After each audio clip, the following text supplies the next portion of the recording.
So ayun, pagkagaling natin ng Toyota Marilao, dalhin naman natin ang ating Hilux dito sa FSR Auto Works. Dito yan sa may Commonwealth.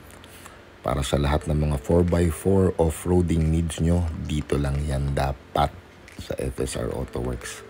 Pasok tayo, hanapin natin si Boss Francis.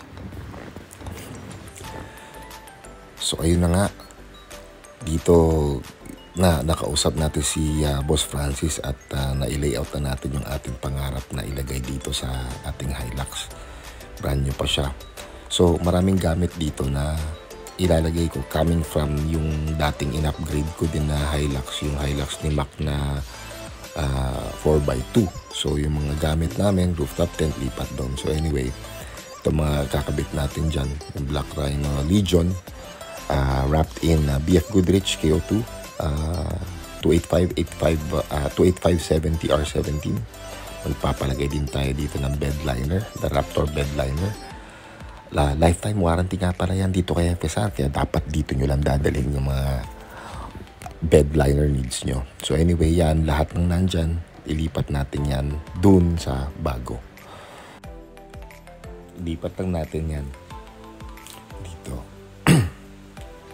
So mga ikakabit natin dito, ipe-prep na rin natin. So lalagyan natin ng under vehicle protection. Ito yung Pro Fender 8-way suspension kasama yung coil springs na Kings, ARB Safari Snorkel, etc. So anyway, ito na, pinalipat yung sasakyan para i-prep yung ating bed liner, the Raptor bed liner. So masking tape muna, babalutan din siya ng plastic para syempre hindi madali yung mga parts na hindi dapat mabugahan ng Raptor. Makapal lang ikakabit dito. Pagkakaalala ko parang 600 or 800 grit, I forget, pero makapal yun. Ang maganda talaga dito, lifetime warranty yan. Dito lang yan sa FSR Auto Works.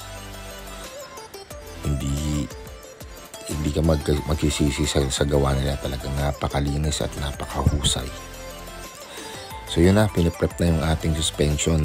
Natapos na rin tayo dun sa bed liner. So dinadahan-dahan na natin to ng upgrade. So yan, naka-layout natin, kakabit na lang. So dahil sa naglaki tayo ng gulong, mukhang maobliga talaga tayo mag-chop-chop ng ating chassis ng kaunti, no? Kasi sa gulong na kinabit natin, may offset pa tong -12, so nakalabas siya.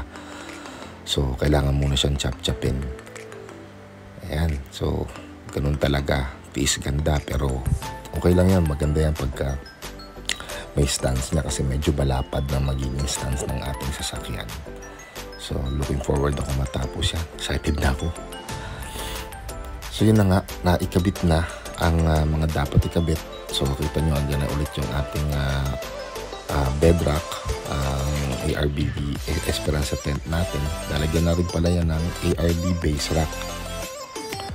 At magkabit na rin tayo ng ARB under vehicle protection.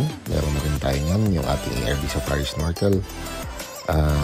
So halos done na to. Abangan nyo na lang yung day 2. So hindi pa tapos to, marami pang gagawin dito. But so far, done na tayo sa day 1 or phase 1 ng ating project. See you soon!